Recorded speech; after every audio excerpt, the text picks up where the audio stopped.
স্বামীর বাসার ভাতের বড় দাম, কথা কিন্তু মিনিং আছে। স্বামীর বাসার ভাতের বড় দাম কেন দাম?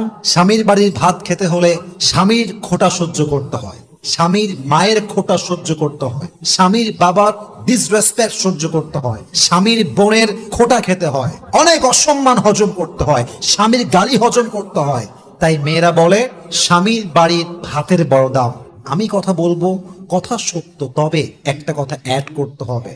যদি আপনার স্বামীর বাড়ির ভাতের দাম এত বেশি মনে হয়, তবে মাথায় রাখবেন বিয়ের পরে স্বামীর বাড়ির ভাতের দাম যে পরিমাণ বেশি, আপনার নিজের বাপের ঘরের ভাতের দাম তার চেয়ে বেশি।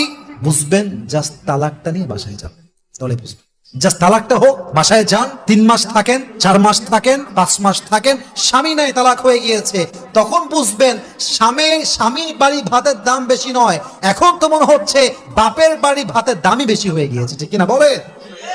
একজন তালাকপ্রাপ্ত মেয়ে লিখেছে, যদি একবার সুযোগ পেতাম, একবার চান্স পেতাম, বাপের বাসা ছাড়তাম, আজীবন লাথি খাই, গুতা খাই, অসম্মান খাই, স্বামীর ঘরে বসতাম, স্বামীর ঘরে বাঁচতাম। তালাকপ্রাপ্ত মেয়ের কথা এটা।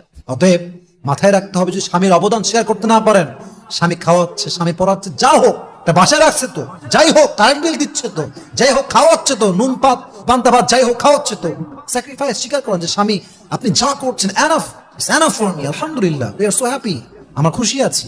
এই একটা বাক্য স্বামীর মনকে প্রফুল্ল করে দেয়, শান্ত করে দেয়। ঠিক কিনা বলেন সবাই? অতএব স্বামীর অবদানকে স্বীকার করতে হবে।